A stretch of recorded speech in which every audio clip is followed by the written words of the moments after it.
Gin and tonics, nothing. Or gin martinis, I'm sorry. Gin martinis, there you go. You don't put anything in the gin. No. Don't bruise it. You're a light drinking girl, though. You know what I mean? Everything is clear or light, you know? You know what happened? We're gonna have the tequila tax Yeah. soon. Oh, yeah? Tequila's gonna be a little more expensive. 25% more? I bet you it doesn't happen, though. I bet you. Well, no, they said February 1st today. But you gotta bait the hook before you can catch the fish, you know what I mean? So, I think he's been baiting the hook. It's pretty good. Then I'm gonna. So I'm just rolling on my camera right sound now. waves. You know? Okay, and then you get dressed and I'll see you down in the lobby. Yeah, do that. We appreciate it tremendously about you coming by. And for his service. Okay. And for your service, exactly. And also for Philip's service. And Philip, you're gentlemen, same thing, y'all both y'all. Thank you. Yeah, Philip, you Philip, served in the Navy, right? Philip had 20 years in the Navy. Navy, yeah. My son Nolan had 21 years in the Army. My son David had 6 years in 22 the years, Army. yeah. Well, that'd My be youngest son is a commander in the Navy. Nice. He's got 30-something years now. Nice. So a whole family of military service, that's good. Not the girls. Where's the mic stick? There it is. And my son-in-law is 19 years in the Air Force right now. So he got the privilege to be over in Afghanistan when all that stuff happened. Oh yeah? Yeah. Yeah, I was in Yokosuka when all that happened. I spent 3 months cruising in the Straits of Malacca. Oh, okay. Which is? That was fun. That's Singapore. Oh, okay. That's heading up towards the Indian Ocean. Yeah. It's the most trafficked waterway in the world. Really? Hmm. I was on the USS Vandegrift. Our job was to escort heavy units up and down the straits. Yeah. Wow. Yeah, pretty exciting. I bet. Yeah.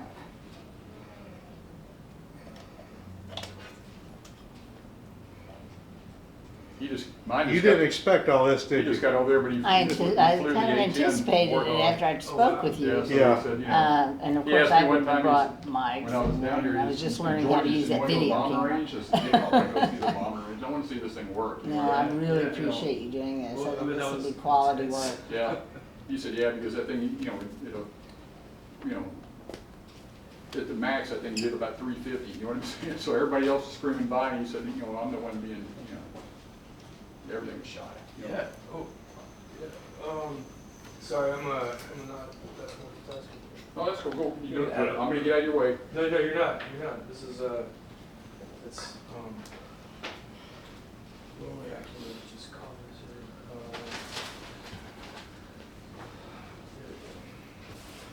This is my little mobile setup here. So, when did he go in? Was your son commissioned? He must have been commissioned if he's flying. You Yeah, check? yeah. Okay. Yeah, you When did your son you go know in? what we're doing, so.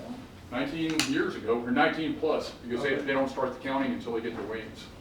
Okay. So he probably went in 22, 21 years ago or so. Okay. Well, Terry, what you can do is, And where was he commissioned out of? He started out of, what's Del Rio? Based down in Del Rio, where he got the wings out of. So- Del Rio, Texas? Yeah. you mean where SpaceX is now? Huh? Yeah. I'm thinking. No, too, slide what this you back do is, on there. Since everybody knows Okay. the name of the restaurant. Yeah, which is, Let's have a little bit more, Gianni's. just one more thing, because it's here. Why not? Here's what I had to- This is gonna be the And interesting you one. just go- it's near the board. Okay, this'll yeah, work. it's okay. Yeah. And y'all can just go and you can tell them it's in my name, that's what I Okay, have the okay. information. And we'll be there ASAP, Okay, because I'll hopefully catch a ride with these guys. yeah, okay. I'll look at their names. Perfect. I appreciate that. Oh, thank you. Maybe your mic just a little bit. I'll get the chickens going.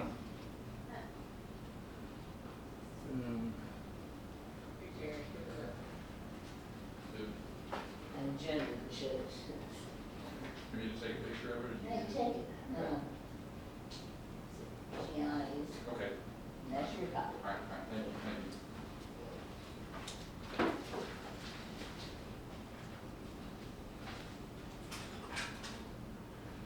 Oh yeah, that's gonna be good.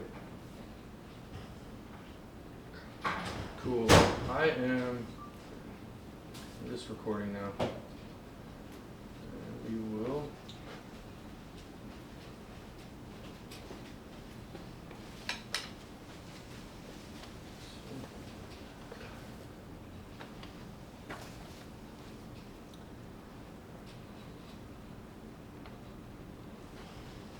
Yes. Phoebe, say something. Hello, how are you? Okay, a little bit louder. Hello, how are you? Louder?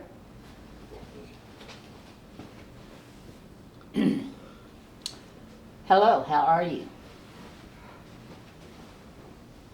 Do you want me to check and see if I can open that gate in the back? Oh, that'd be cool. I'll ask. Phoebe, give me a countdown. 10, 9, 8, 7, Okay, 6. hang on. Guess that's what you meant. Okay, try now. 10, 9, 8, 7, 6, 5, 4, 3, 2. Hold on.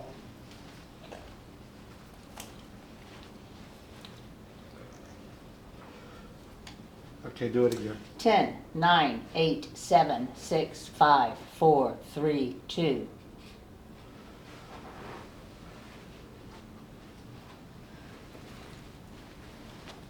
Okay, come on. 10, 9, 8, 7, 6, 5, 4, 3, 2.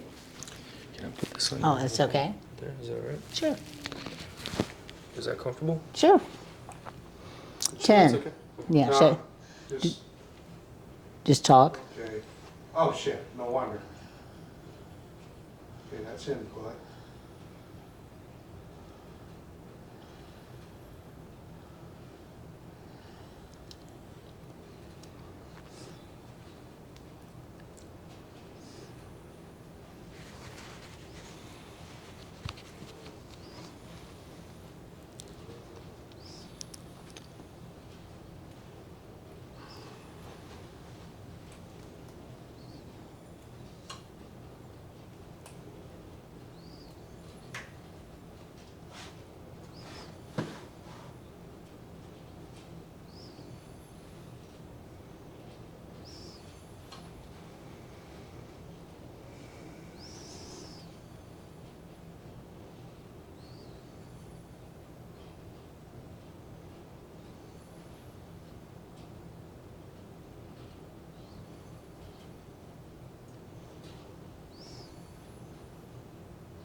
Hey, you want to test this for me?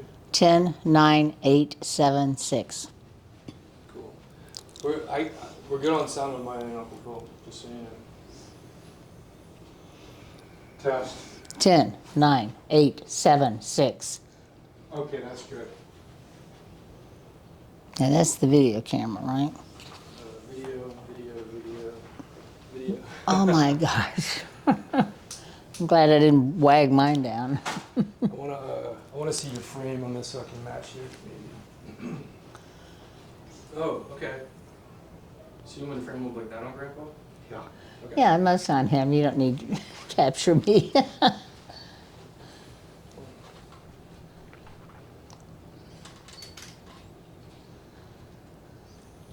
see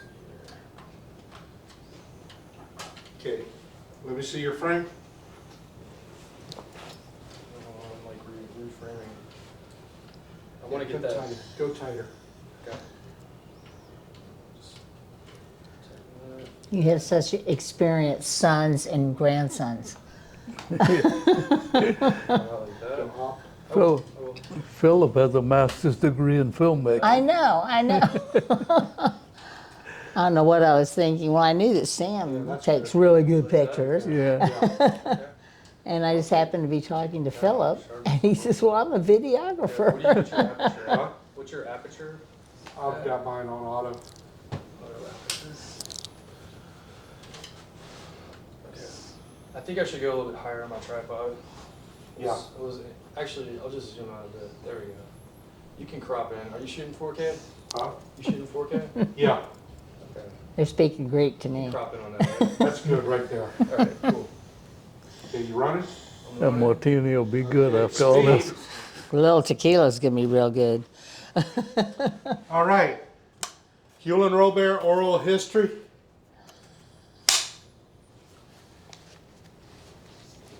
Hello, Hewlin. Hello. My name is Phoebe Duvall, and I'm a 10th Mountain Division descendant. My dad was in World War II, and I'm interested in hearing about your experience as a veteran of the 10th Mountain Division, and because you fought in World War II. So, Well- and I know that you've written this military experience that's on your website, correct? This on your website? Right. Right. So if anybody needs to know more information, this has lots of information. But I read through it again, and I noticed there was some, I thought it'd be nice if you talked about how when you were at Louisiana State University, talk about how you got involved in being in the Army. Well, I was in the ROTC at LSU, and they put us in reserves. And at the end of the semester, they put us on a train to Camp Roberts, California for basic training.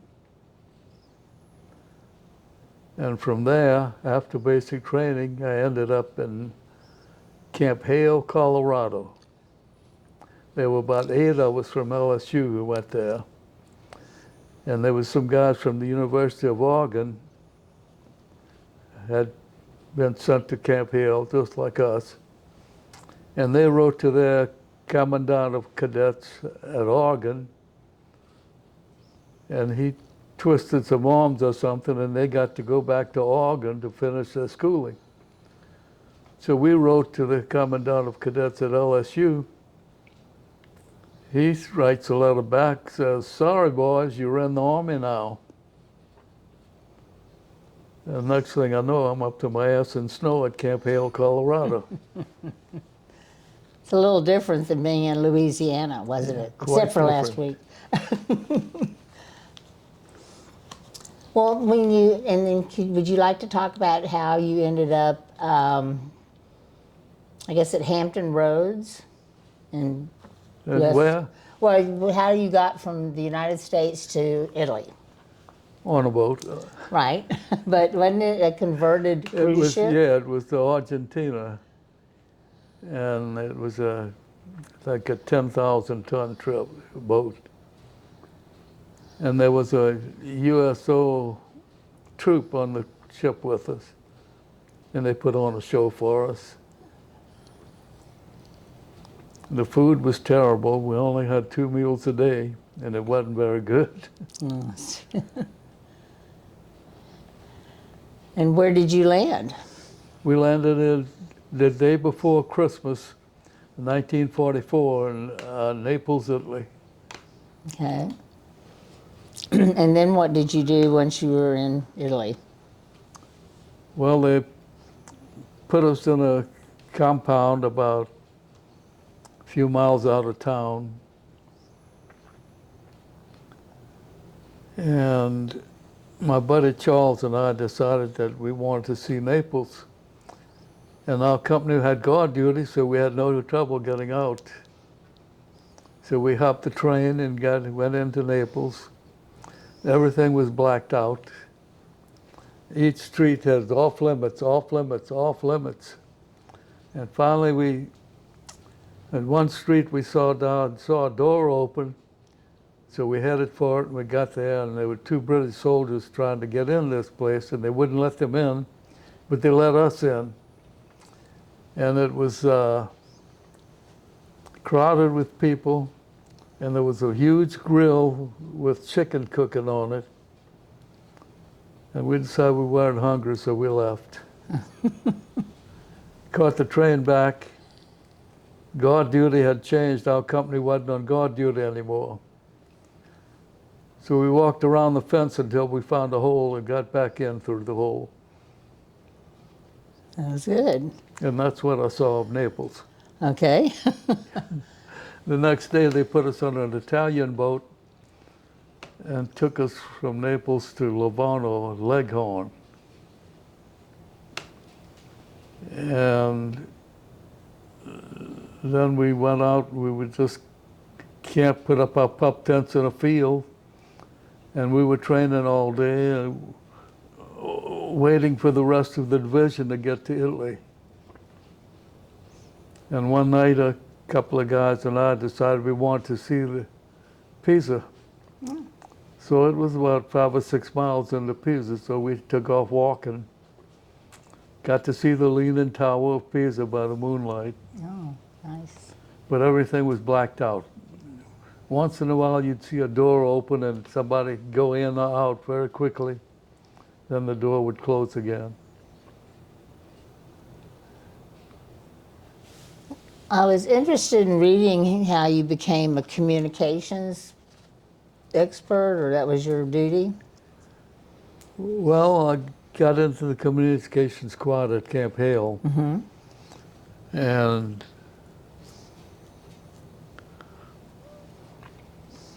we had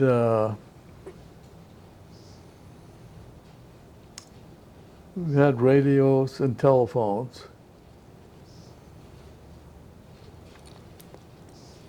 And one time at Camp Hale,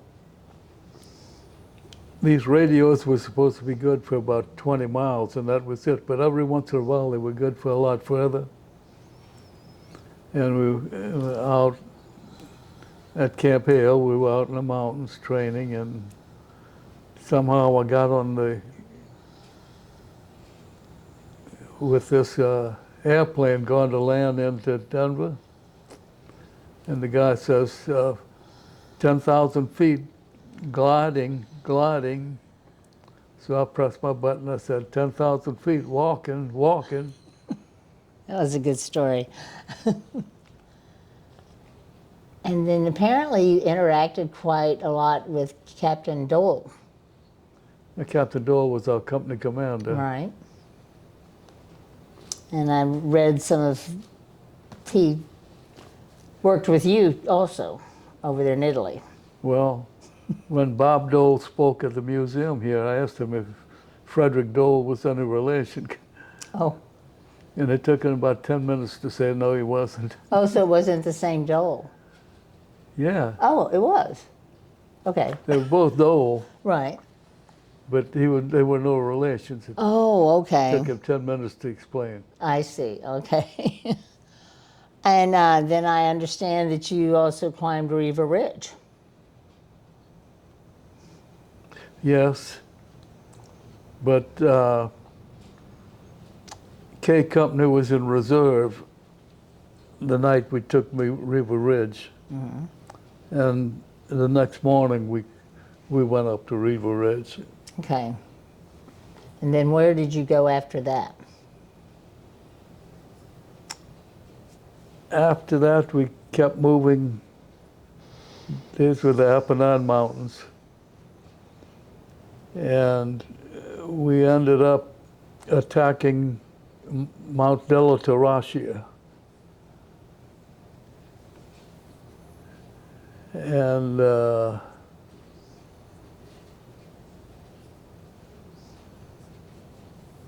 was the first real battle we got into.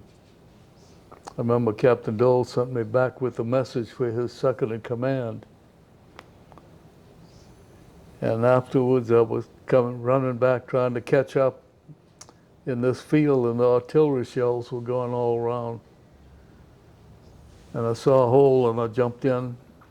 The hole was a shell crater, and once I got settled, I saw an arm. Then I saw a leg. Then I saw a head, and finally I saw a trunk with no arms, no legs, and no head. And that's what war is. That's right. Well, when did you return to America? With what? When did you return to the United States? Or were there other battles after this one? We came back in July of 1945. Okay. The plans for us was to do a little more training and then go to the South Pacific. But Truman dropped the atom bomb while we were on our way back. And of course the war ended then. That's right. What did you do when you got back home?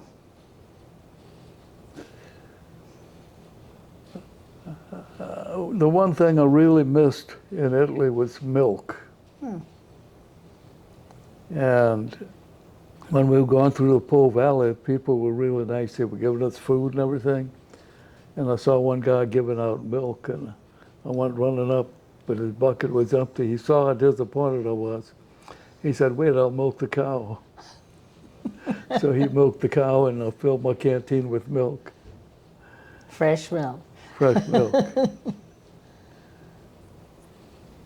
Is there anything else in Italy that you remember that you would The like what? to? Was there anything else about Italy that you would like to talk about? Well, there's some things I better not talk about. Right. But you do have your memoirs and you have your website, Right. which I am very impressed by. Phoebe, ask him if he ever shot his rifle. Oh, did you ever shoot your rifle when you were in Italy? When we were attacking Mount Dell'Atarasio, company headquarters was behind a little knoll. And the battle had started, and I'm inching up. I've got my rifle. I'm getting to the top of the knoll when Captain Dole says, "Robert, what the hell are you doing?" I said, "I'm going to get off a few shots." He says, "Get your ass back here and operate that radio. That's your job." You never got to shoot your rifle? And when the war, toward the end of the war, we took the town of Tivoli. And we set up a company headquarters in a house. And there was 15 feet between the house and a little 4-foot stone fence. And I set up the radio inside the house. And I was outside. And the L Company had been trapped in a tunnel all day. And we saw some men walking along the beach, and we thought that was L Company. So we called out to them, "L Company, what?" They answered with machine gun fire. It was a German patrol. Oh, no. So I got a few shots off then. No good. And then the German 88s across the lake, we were on Lake Garda. They zeroed in on the house, and the shells were hitting on the house, and shrapnel was hitting all around me. And a tracer shell was burning 6 inches from my leg. And I thought, I better get inside and operate that radio. That's my job. Good soldier. Ask him about Can I put a PPD. request in? Okay. Okay. Grandpa, can I get the story about the tripwire? Yeah, When you that's a were- good one. What does he Oh, want? the tripwire story where you saw it and you didn't step on it? Oh, So what you're talking on, about? Yeah. that was on top of Reza Ridge. I had, Dole had sent me back with a message. He was always doing that. And I'm walking to catch up, and all at once I stopped, and there was a wire across the trail. So I very carefully stepped over it and went on. Had a good eye. And do you remember that time that I set up when I was like really young and I set up a tripwire on South Lopez and you stopped short of it? And never mind. I don't remember that. Okay, Tom. Another Ask him story? about VE Day. Okay. Can you talk a little bit about VE About what? VE Day. Victory in Europe, right? Okay. Actually, the war in Italy ended about 15 days before the rest of Europe. We had taken the town of Tivoli, and we were going up this valley.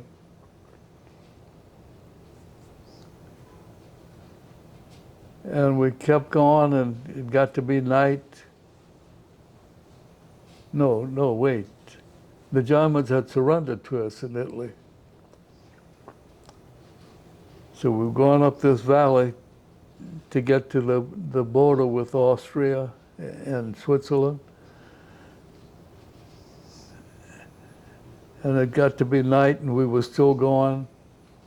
And it turned out there was some German forces. And what kept them from firing on us is that we had lights. They thought, well, something's up if they're going at night with lights. So they found out what had happened and they surrendered. Oh, Ask him about the surrender. can you tell me about the surrender? How they surrendered to you? Yeah, they just give up, they put up their hands and Daddy, I'm thinking give about up when their you drove weapons. through town and all the Germans had put their rifles down and everything, or they were supposed to, but they still had their rifles. we went, they still had their rifles. And the Italian people were putting flowers on the hoods of the vehicles. And there were the Germans, they were just standing at attention with their weapons. And the reason we were going up this valley was to get to the border, to keep the soldiers from getting back into Germany and not being POWs. Okay.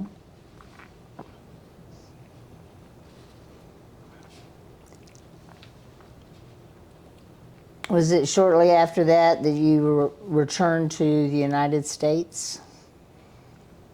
This was in May, and we returned to the States in July.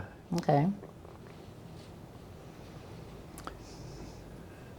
And if the war had not ended when it did, we probably would have been stuck in Italy as occupation troops for quite some time. That's what I understand.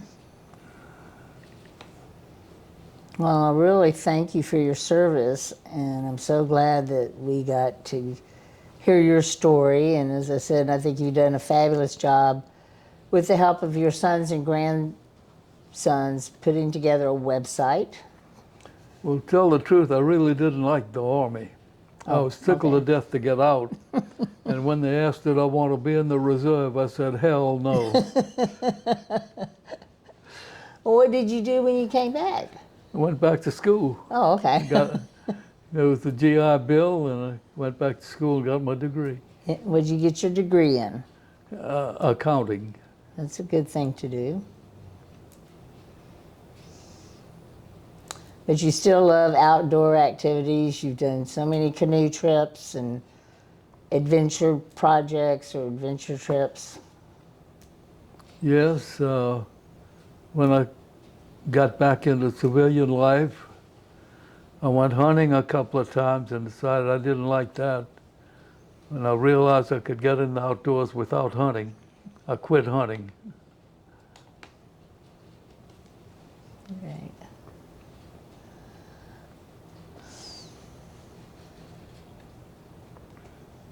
Is there anything else you want to talk about? Or anything you want to mention about the 10th Mountain Division or life in general? Well, a week in Rome, I spent a week in Rome You did. and went to some operas and did the tourist thing. Went to the museums and saw all the interesting places in Rome. Did you ever go back on one of the return to Italy trips No, but I did go back to Italy. on your own? Okay.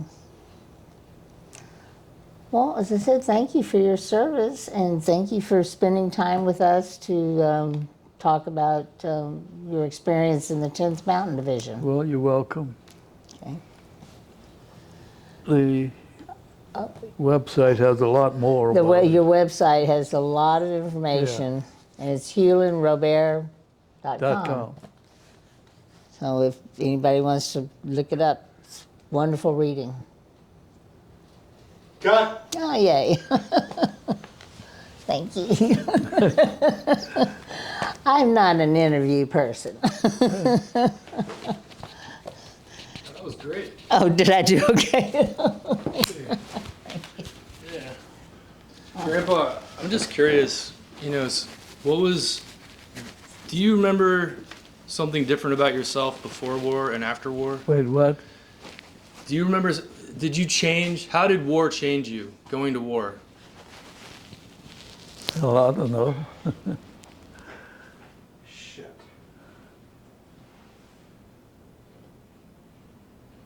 Okay. I gotta use an app. Oh, man. How did being in the Navy change you? Well, I think I went from being a student and only learning how to knowing how to take care of myself to suddenly being in charge of 2 divisions. And it's like very different skill sets. Uh-huh. But, I wasn't up close and personal. I'm a combat veteran, but I was on a ship, so I saw the look in the eyes of the Marines when they came back, and they had only been in country for a very short period of time relative to, not to diminish anything, just saying like what I saw in their eyes is the effect that combat can have in a very short period of time. Mm-hmm. And hopefully the generations for a while won't ever have to experience what you experienced, but there's some wisdom in the experience that you had. And I'm just curious if there's like, what would you tell somebody who's having to go off to war,